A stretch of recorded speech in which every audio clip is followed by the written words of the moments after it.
All right, hello everyone. Good evening and welcome to Toronto Public Library's Environmentalist in Residence programming on accessible birding, connecting with nature beyond disabilities. My name is Diana and I'm the Senior Services Specialist of Programming and Events, and I will be your facilitator for this live and online program that is part of the Our Fragile Planet program series.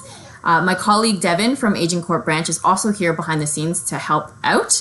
I just want to also say that we have Virginia on the phone. We are trying to work through some technical issues still.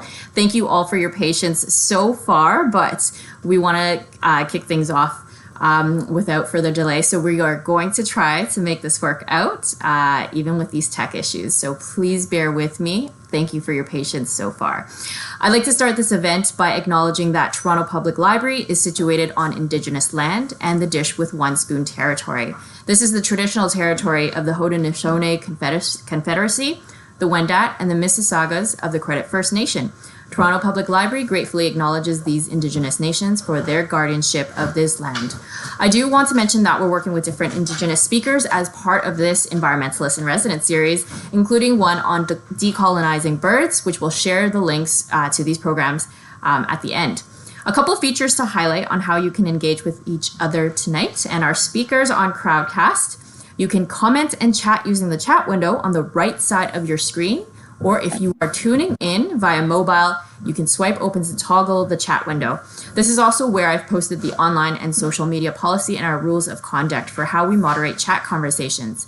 If you have a question for our speakers, please use the Ask a Question feature at the bottom of the window. Feel free to put in a question at any time during this program, and do take a look at this feature even if you don't have a question, because you can upvote someone else's question and we'll be able to prioritize them during the Q&A. Do also check the polls located at the bottom of the screen. I also want to mention that in our efforts to make our programming more accessible, live captions are available by clicking the green button located at the bottom center of the screen. And this program is also streamed to YouTube, where there is closed captioning for watching later.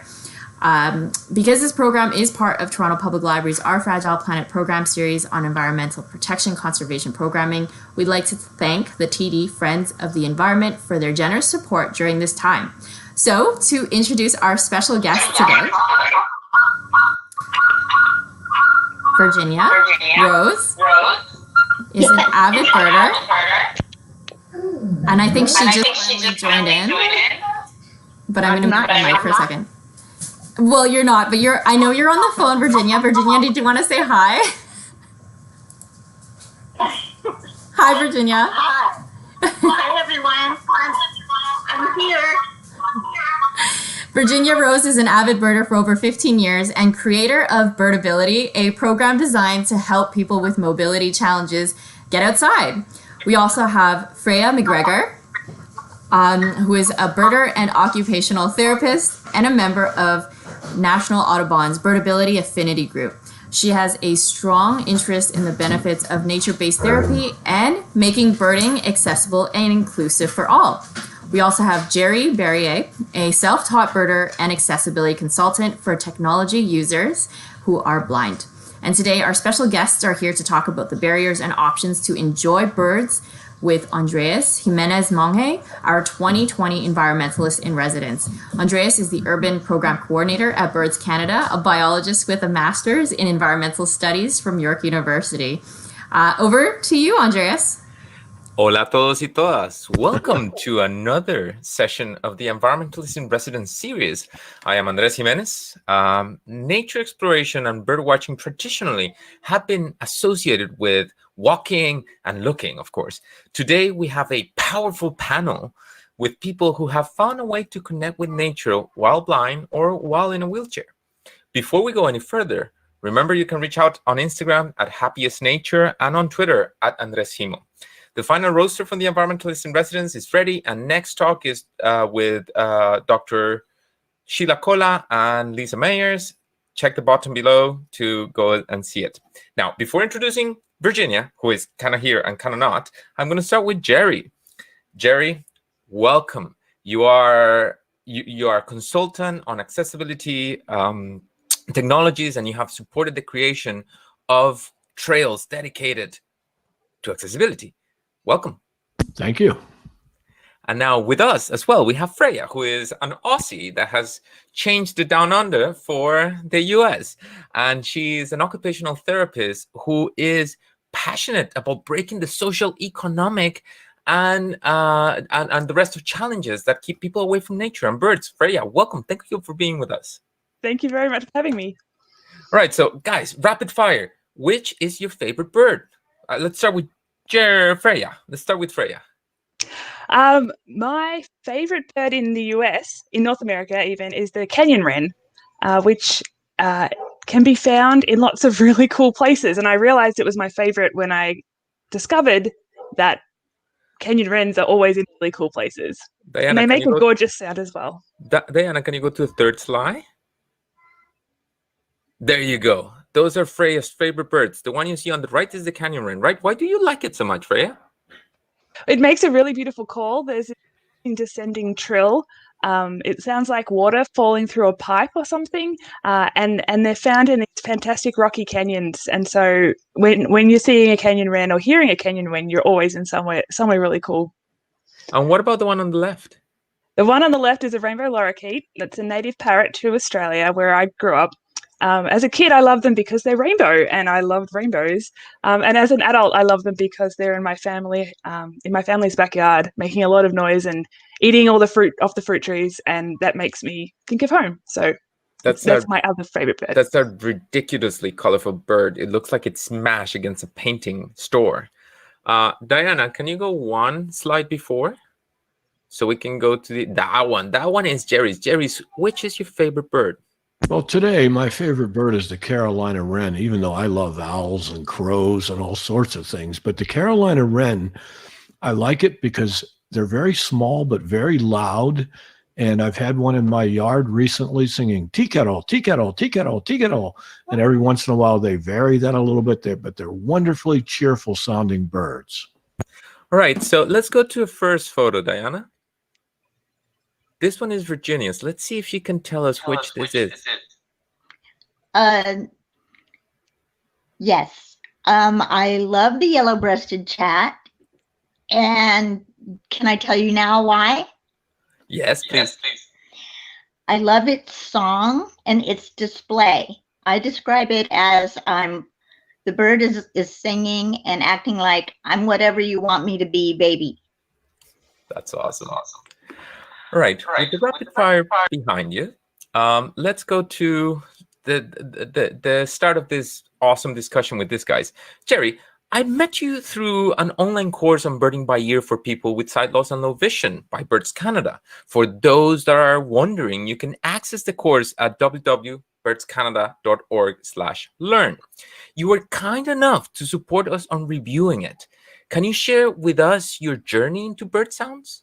Yes, I started birding when I was in college, and my biology instructor didn't know what to do with me when they were getting ready to work with frogs and that sort of thing. So he gave me Cornell records to listen to. This was back in the 70s.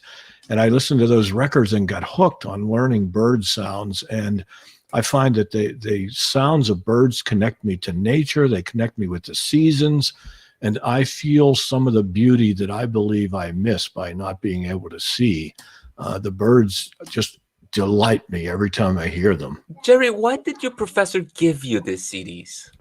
He said that he wanted me to have an active part in this biology course, and he didn't know what to do with me during the lab portion, and he thought this might be a good substitute. And it turned out to be one of the greatest gifts anyone has ever given me in my life. That's such a powerful story. Diana, you're rocking for how you're connecting us with Virginia. Let's see if we can ask Virginia about her journey into birds. Let's see. My journey into birds, I actually had early beginnings. My grandmother and both my parents were real, I'm going to use Freya's word, keen. They were really keen on identifying every single thing they saw. And so field guides were open all over the house in all my growing up years. I eventually followed my sister, Catherine, who began birding a couple of years before I did, and she suggested that I get into it. And so one day I heard that there was a session sponsored by Travis Audubon at a local church, and I attended it, and that was it for me. And I joined Travis Audubon the next day, and I took all their classes and I attended all their field trips. And that was about 18 years ago. Wow. Guys, Virginia created this awesome movement called Birdability. And now the movement is trying to be accessible to all. So for people with different needs, it started with mobility challenges. Freya, Jerry, what brought you into Birdability and why do you think it's necessary? Who would you like to go first? You guys decide. Let's go with you, Jerry. Okay. I was happy to hear about birdability because I've had difficulty finding people to go birding with over the years. It's been one of the greatest barriers to me in doing the birding that I like. I want people to understand that they can be comfortable with me as a person who is blind, that there's not a whole lot to it. I just need an arm to hang on to and a friendly soul to commune with. And I think Birdability is a great introduction for people of like mind who like birding to realize that we're not so different after all. And there's a lot to be gained sometimes by birding with a person with a different kind of experience and a different background than we have. What about you, Freya? So I'm an occupational therapist by trade, and occupational therapy is a healthcare profession that's all about trying to break down barriers in the physical, social, cultural environment that stops someone doing something that they want to be able to do, but they can't because of a disability or an illness or an injury. So breaking down those barriers, we also provide adaptive equipment, and we can teach new skills to that person or the people around them to help them do these things that they want to be able to do that bring meaning. So birding brings meaning to me and a lot of other people. And so Birdability is just a really awesome, really important move to let able-bodied and sighted and neurotypical birders know that birders with other needs exist, and it's important that we include everybody because we should, because that's really important. Freya, as a fully able person, how do you feel about joining Birdability? I mean, the more people who get outside and get on board with Birdability, better. Whether you're able-bodied or not, it doesn't matter. Anyone is welcome. That inclusivity, and the more the merrier. Absolutely. So I'm really thrilled to be a part of it. Let's try to shoot one to Virginia so Diana can start getting ready. Birding is usually strongly associated with walking and watching, and I discovered this as we were preparing the Birding by Ear course for Birds Canada. Virginia, what are the two biggest barriers you have confronted? Well, I wanted to answer this question with the barriers that I did not face. I want to start with one. The barriers I never faced were from people at Travis Audubon. I showed up, they followed my lead. No one ever said no, and the rest is history. I think that is so critical. I didn't recognize the barriers, and neither did they. So I again just want to applaud those people at Travis Audubon who took me everywhere they went, and there were never any questions asked. Now, to answer your other question about barriers, my question to you back is, where shall we begin? I will make a long list, and you can take what you want. So I would start with slopes, and by slope I'm talking about the steepness of a hill. I would talk about surfaces. I'm talking about mud, sand, gravel, rocks, ruts, roots, cactus thorns, and flat tires. Gates of all shapes and sizes, parking, restrooms, the pace of a walk, people wanting to push me, ick, but allowing it at certain hard spots. Can I interrupt there for a second? Sure. Virginia, for those who don't know you yet, what kind of flat tires get punctured by cactus thorns that impact your ability to go birding? These are air-filled tires that require air. And so when I'm wheeling around terrain that has a lot of cactus in it, I'm going to pick up a thorn. And it's happened to me several times where I spent a majority of the birding outing on a flat tire, which is really, really hard. So I learned that I can get what we call hard tires.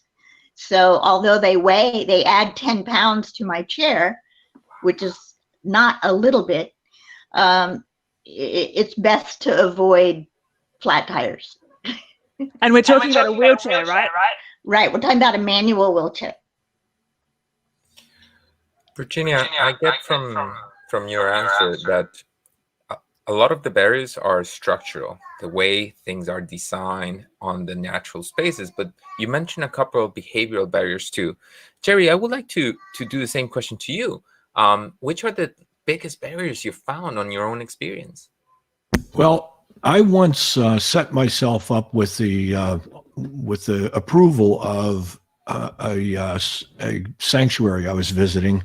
I would go out and sit on their deck every Saturday in the afternoon, and I had a sign there that says, if you have questions about birds, sounds, ask this man. And I had pictures that I had Braille on the backs of them, so if somebody wanted to see a picture of a cardinal, I could show it to them. Nobody ever stopped to say hi to me, and I'm a friendly guy, but nobody stopped because I don't have the ability to recognize that somebody's approaching and wave at them and smile at them and make eye contact with them. So people were shy and they stayed away from me. They would walk right past me. The only people who really befriended me there were the staff of the agency where I was. So that's one of the biggest barriers, is breaking the ice. Once somebody speaks to me, I'm as friendly as the next person is, and I am able to carry on a conversation and talk about lots of things. But that's a big one, is that the shyness that people feel and the fear that they may say the wrong thing, and they may use a word like color or see or something. And of course, I use words like that all the time.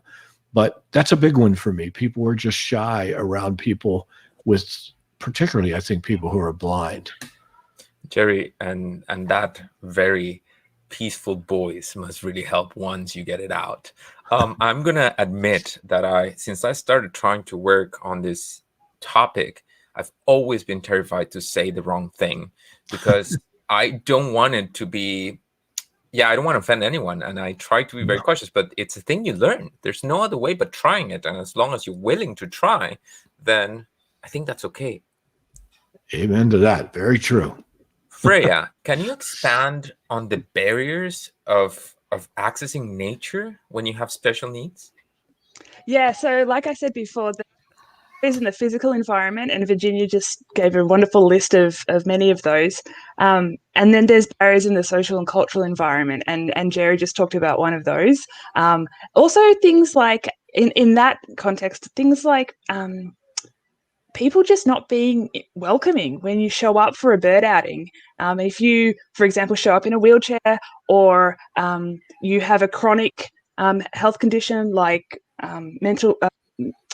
multiple sclerosis, and maybe you're a little bit slower when you're walking, and they, a bird walk leader or other birders might be rude or just dismissive of that. That's not going to make you want to come back onto that bird outing again, or back to that bird club's meeting. So the attitude and how welcoming and inclusive, how intentionally welcoming and inclusive other birders are can make a huge difference to whether someone feels that birding is accessible to them. What about larger factors? Let's think about public transportation, and I would like to invite anyone that came to this event to go to your local park and imagine that you cannot see, that you cannot hear, or that you have a limitation, and are trying to walk on that surface or move on that surface, and think if you would be able to do it. So what about other macro factors, Freya? Yeah, certainly. There's a lot of other barriers that can make it hard for someone to go birding. Also, by the way, it's worth defining birding. Birding is enjoying birds. That's what birding is. You don't have to see them to enjoy them. You don't have to hear them to enjoy them. You don't have to be walking. You don't have to be outside. You can enjoy them from inside, looking out your window. So birding is a lot of different things. And when we frame it like that, that's automatically more inclusive of the different ways that people engage and enjoy birds. But some of the other barriers to accessing birding might be things like you mentioned, access to transport, whether there's public transport that can get from where you want to start to where you want to go. If that doesn't take 3 hours, if the bus even runs early in the morning before the bird walk that you want to join in starts, if you have money for the taxi to replace the bus or the Uber, and things like financial barriers too. If some people may feel that if they don't own a pair of binoculars, they can't go birding, and binoculars are really helpful, certainly, although not for Jerry. But you know, $300, $2,000 on a pair of optics is not something that everyone can afford. And if they show up on an organized bird walk, and the other birders are looking at them like, you don't even own binoculars. Wow, that's a big one. That's going to be a problem, yeah. So I learned a term from Virginia, which was bushwhackers. And I found that some hardcore birders really want to get going. And if you slow them down, then they're going to get angry. That can be a big barrier for many people. And I see Diana popped into the screen. Yes. Tell us, Diana. Virginia's letting me know that she'd like to add something. So I didn't want to interrupt. Let's do it. I'm going to cue her in, okay? Okay, I'm so sorry. I think I missed the moment, but I wanted to speak to Freya's really interesting comment about transportation, because when I first started offering birding outings for people with mobility challenges, I was getting all of these calls and emails from people like, is it on public transport? Is it on public transport? And I wish you could see me, but I, speaking from such a point of privilege, didn't even think about public transportation. I have had the privilege of driving my own vehicle since I was 15 years old. So never have I had to depend on public transport. Am I still with you guys? Yes, Virginia. Okay, great. There's all kinds of crazy things going on my screen, so I'm going to ignore that and continue to tell Freya, thank you for bringing that up, because I immediately called the Austin Metro and I said to them, this is how beautifully naive I was. I called them up and I said, yes, I need to know the parks that you guys have on your routes. And there was silence.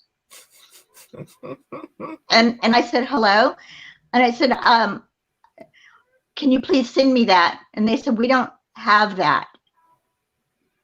And I said, aghast, you're telling me that you don't have a way for me to tell people what parks are on your routes. Is that right? Yeah. So again, it's just an important point. Yeah, I'm sorry. absolutely. Back to you, Andreas, and you were talking about bushwhacking. Thank you, Virginia. Well, there was a fantastic question that someone shoot earlier in the conversation. Grace Wheeler had this awesome question that I think it's really good for Virginia and Jerry. They want to know what makes birding interesting and exciting for young adults with any sort of special needs. And Jerry set up this bat cave in his house in which he's got sensors and microphones in many places to be able to listen to the birds in different parts of his house. So tell us something a bit about that, Jerry.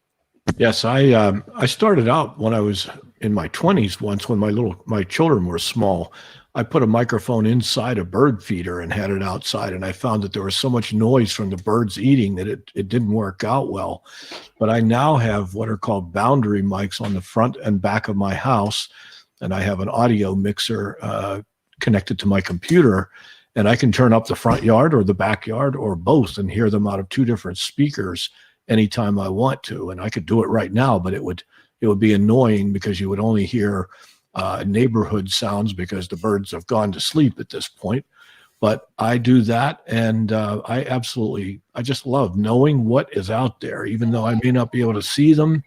And a lot of times there probably are quiet ones that I'm not aware of, but I've heard turkeys out there. I hear mourning doves all the time, blue jays, robins, cardinals, all sorts of things, crows.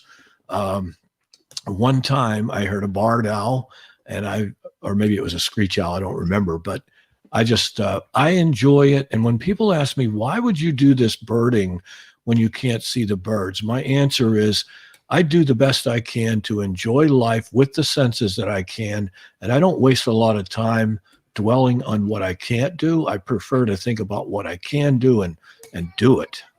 Thank you. And this is it for this conversation. Like, we could wrap it up right now with that closure, Jerry. Wow. All right. So before we jump into COVID and the experience that we're having right now, I would like to hear from Virginia. Virginia, how do you draw people in that might have mobility challenges? How do you bring them in and let them know that they can do it too? Especially from your motto. Yeah, exactly. Okay, so my first comment is to second Jerry's comment about not focusing on all the things we cannot do, because there are so many things that we can do in this life that we would never get to them all. So that's definitely my approach. And then to your question, Andreas, about how do I get people with mobility challenges interested in birding? Was that the question? Yes. Okay. Okay. So my thought, first of all, is why in the world would people who have mobility challenges not want to bird? I mean, it's exasperating. You know, my arms are held up to the sky. I'm like, why are you guys not breaking down the door to get in here?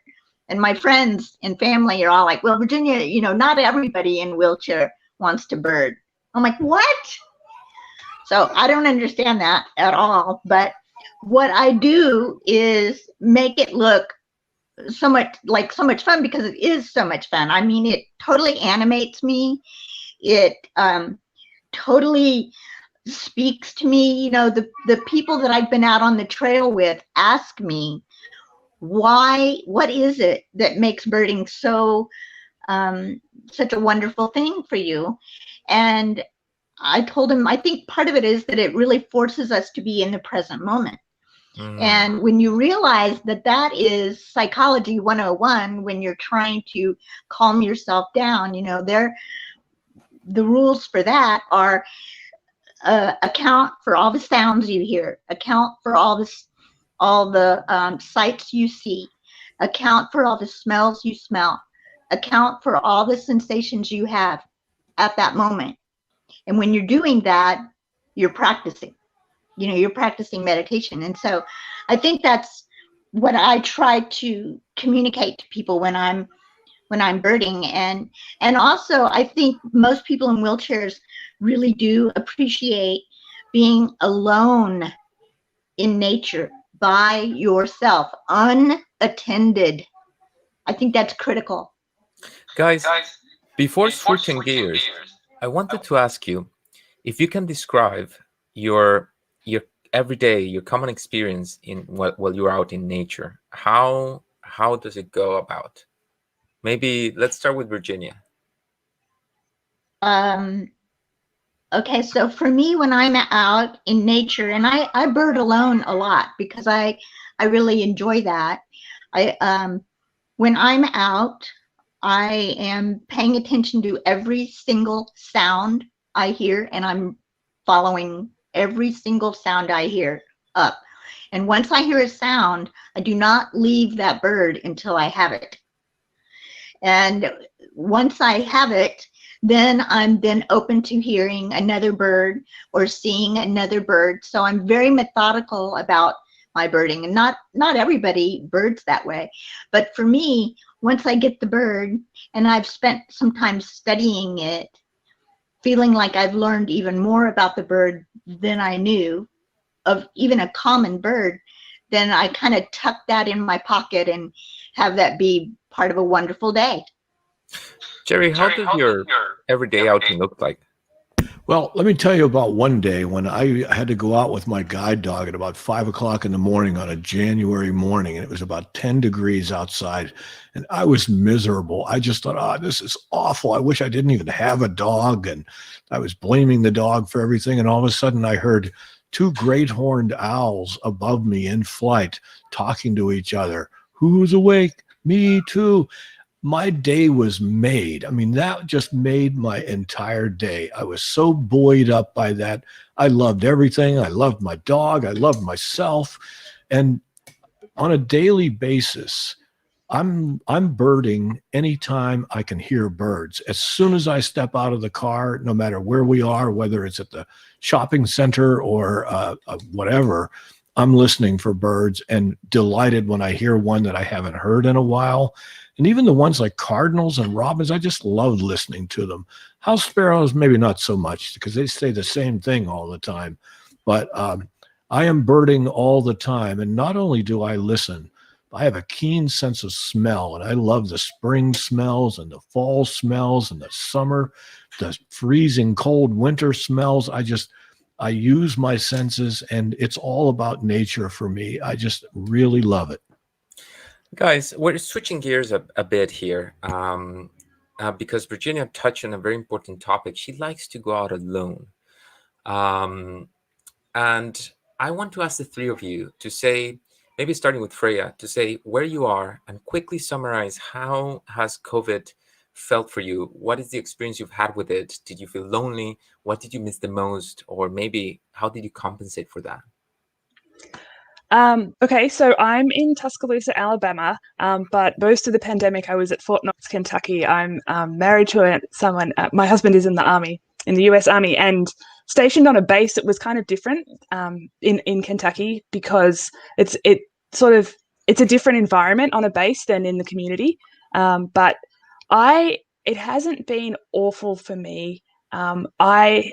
Being from Australia, I've spent a lot of the last few years in the US at home, working and volunteering, but not able to work legally, waiting for my permanent residency to come through. So it wasn't a huge shift of gear for me when the pandemic kicked off. But I certainly find connection through birds and through nature. We had some feeders in our little tiny yard in Kentucky, and it was really extra appreciated to see the birds that came through during migration, and then going on walks through the neighborhood and seeing what showed up. That was for sure a way that helped with the stress of uncertainty and the confusion and also the inability to go further afield because of lockdown. So that's absolutely one way that I did you feel lonely? Actually, my sister from Australia was going to come for a visit in April. And so I felt really lonely for a few weeks there. It was also the beginning of the pandemic, and I was excited to have my sister come visit, and we were going to go traveling. And so that was, I felt particularly lonely then. But in general, I was okay, but I have a few coping strategies, and it wasn't such a giant shift of gear for me. So it's not been so bad for me, but I know that's not the case for many other people. What about you, Virginia? How was your experience? At first, we can listen to you. Do you want me to respond or? Yes. Okay, How was COVID for you? All right. Well, I think this is such an important issue. When I did my birdathon 2.5 years ago, it was a birdathon that I conducted completely by myself. people would say, do you want me to come with you? And I'm like, no, the point of the Birdathon is that I can do it independently. I don't need anybody with me. And so my friends and family said, Virginia, are you sending out the wrong message? A lot of people with mobility challenges may suffer from too much isolation.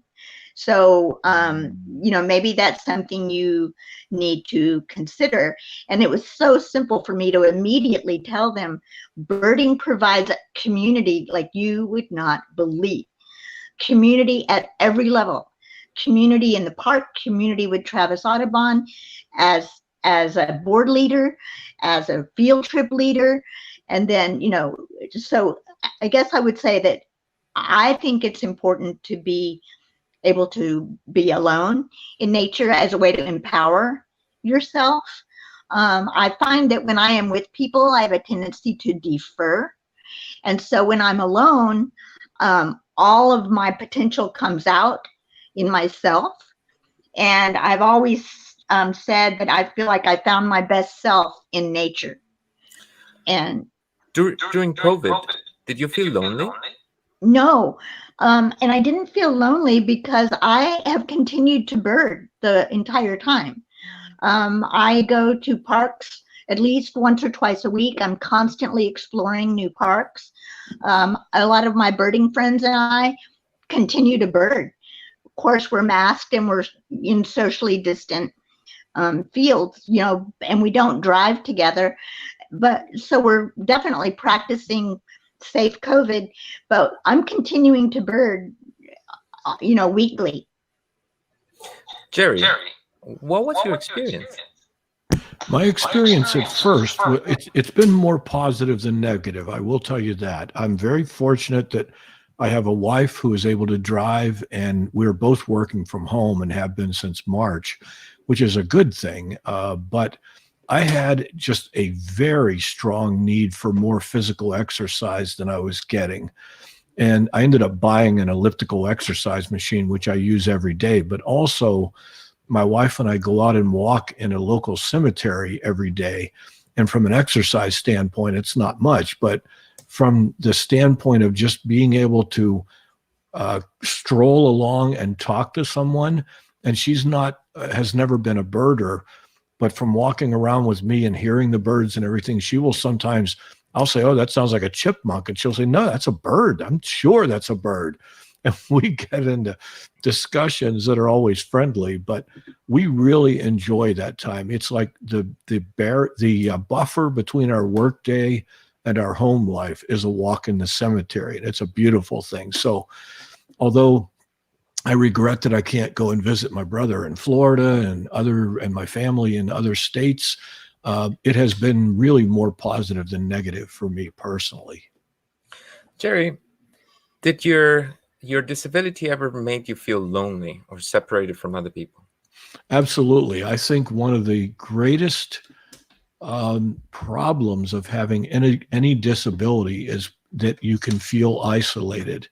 That's one of the logistics of dealing with the disability are not so bad, but the isolation can be very difficult, especially for someone with a sensory disability, because we can't, as I said before, break the ice with people and make that initial contact and can't show them how friendly we are.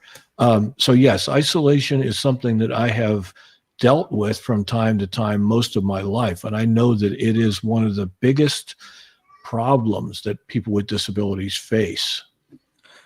There is a worry that COVID is going to bring a so-called second wave of isolation. And isolation is very linked to mental well-being and the perception of self, and it has big impacts on how we even confront disease and how healthy we are. We have, and this is something I wanted to ask to Freya, is, Freya, do you think that nature should be part of our public health strategies? Yeah, absolutely. So public health is all about upstream thinking and sort of tackling the cause of the problem instead of just dealing with the end results bit by bit. And all the things that Jerry and Virginia have talked about, there's been a strong theme, and I guess I mentioned it too, about nature providing connection with other people and with the broader planet, and maybe all of humanity, and everything that is on this beautiful planet. And so using nature and time spent in nature to help combat loneliness, absolutely, there are loads of parallels and loads of reasons why that should be an excellent public health initiative. Yeah. So for the audience, we have a couple more minutes for questions, so shoot away so I can bring the questions to our panelists here. We're quickly running out of time. I would like to ask Freya and Virginia, sorry, those are my kids, to talk to me about the incoming Birdability Week and how can people join? Virginia, would you like to take it? No, Freya, right now I have to tell everybody Freya is the woman, I call it womaning the helm. Okay. Sure. So Birdability Week is next week. It's really exciting. The National Audubon Society Birdability Affinity Group Events Committee, we're putting together this Birdability Week with a lot of support from National Audubon. It's going to be online, mostly because of COVID, but we're excited to make it in person, hopefully next year. We're going to be having lots of different events talking about ways to make birding more inclusive for people who experience accessibility challenges. There's going to be a big panel conversation. Virginia's going to present a big webinar. There'll be social media prompts, and hopefully there'll be a whole lot of discussion and a whole lot of learning, and then a whole lot of action afterwards. So you can learn more. The website will be up and about on Monday, or hopefully even tonight, but we'll see, at audubon.org/birdability. There'll be stuff going on social media. And another thing we'll have on that website is, Andreas, you mentioned sometimes, and Jerry, some people being unsure about the right words to use. And so instead of offering help or asking a direct question, they might avoid interaction with someone with a disability. So we've got a language use and kind of communication tips document up there, webpage up there, that it's not going to cover everybody, but it might help some people who don't know where to begin in talking about this stuff, because it's really important. And if you don't engage just because you're not sure of the words, that's a real shame. If your heart's in the right place, it sometimes doesn't even matter what words you use, but words are important. So that's there in case that's helpful for anyone. With that lovely parting thought, I would like to really thank you guys for joining us. This was one of the events that had me the most excited. It's awesome to be able to talk to you. I consider the three of you guys, good friends now. And Diana, you troubleshoot so much and managed to pull this through. Thank you so much. At this point, I just wanted to see if Virginia, did you want to add anything to Freya's? Yes, I did. Thank you.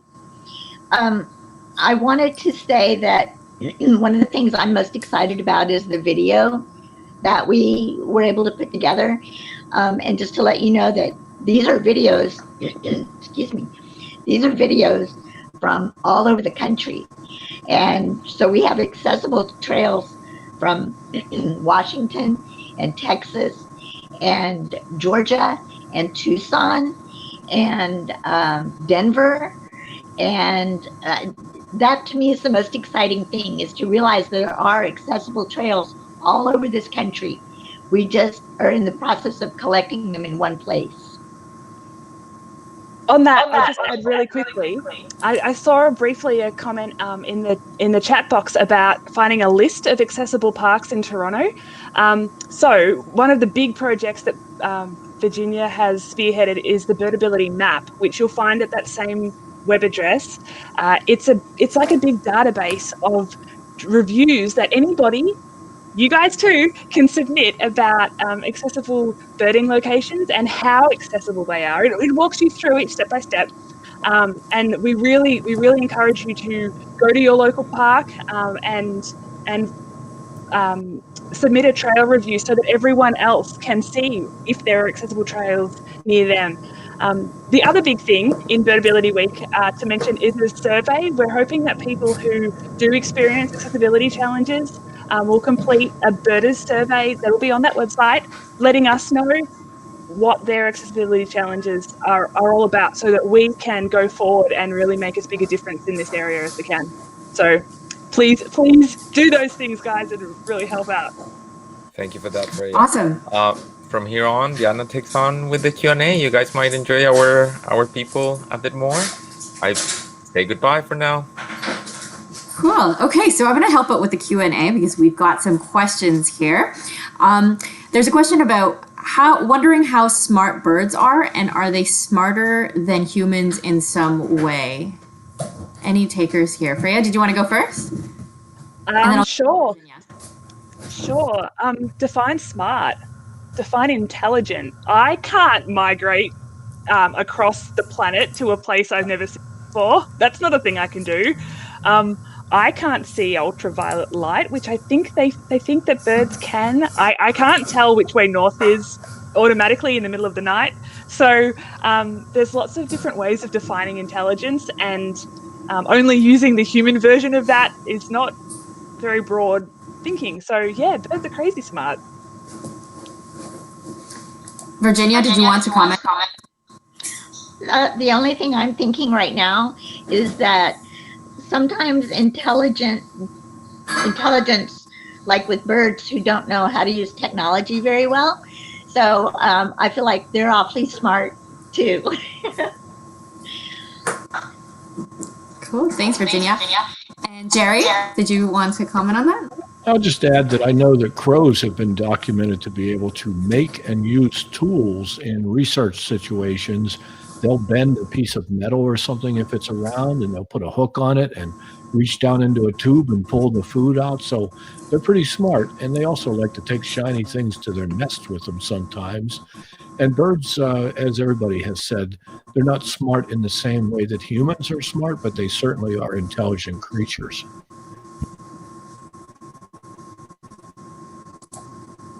Awesome. Thank you. Our next question, can anyone speak to how birding can be made accessible to people who are deaf or hearing impaired or other kinds of disabilities? And I think I'll go to Jerry first, then to Virginia, and then Freya. Jerry, your thoughts on that? Okay. I'll start then.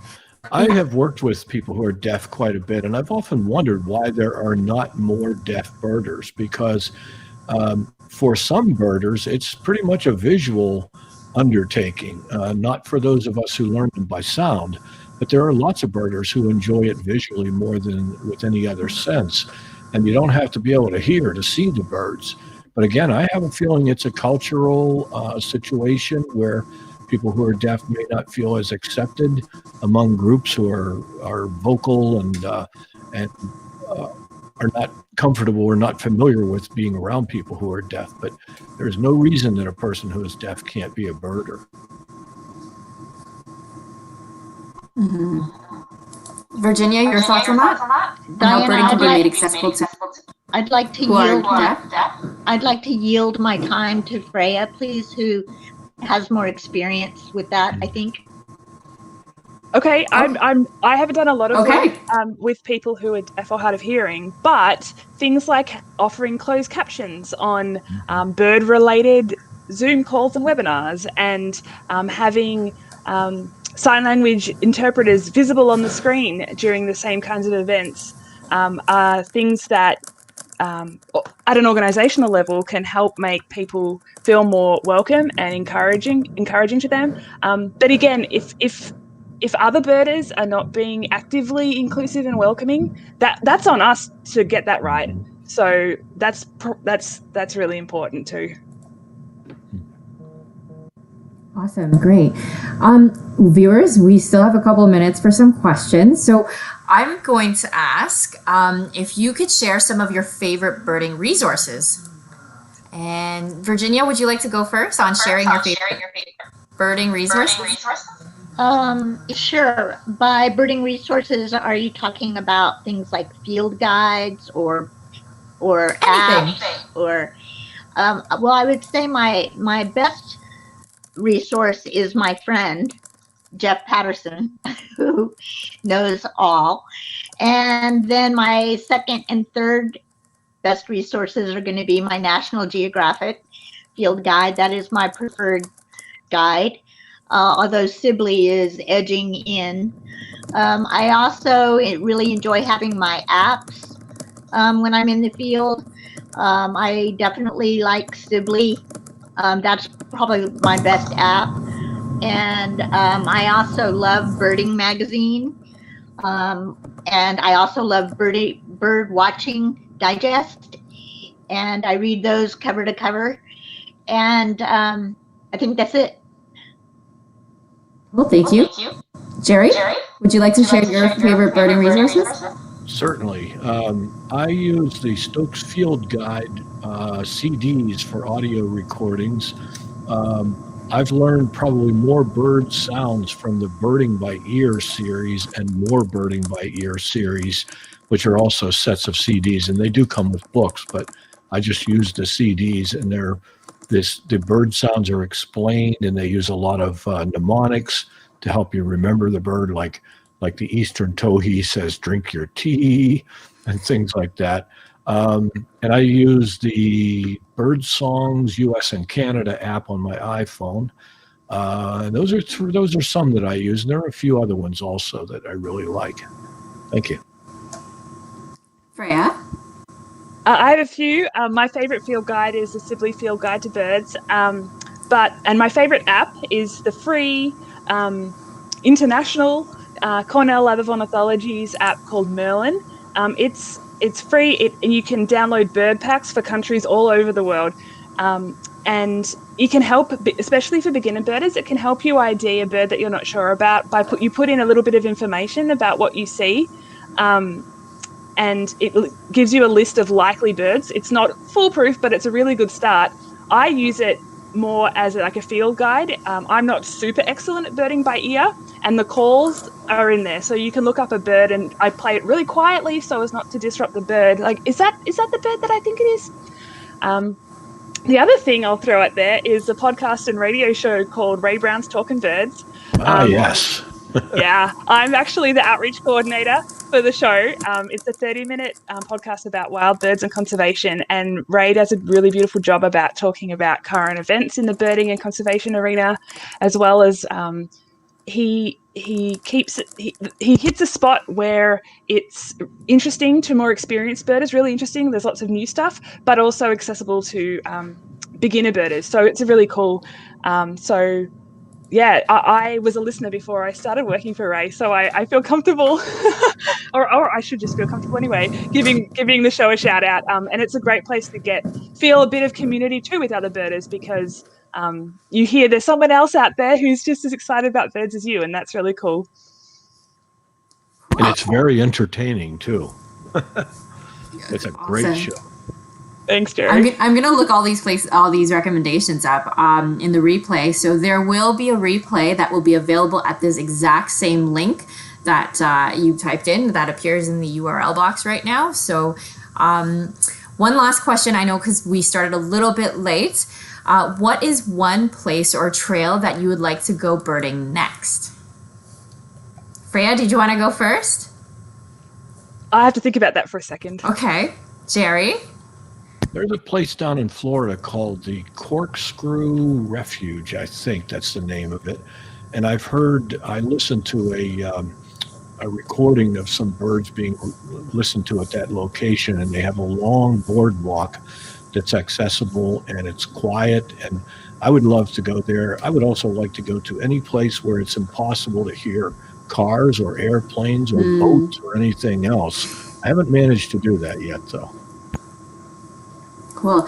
Virginia?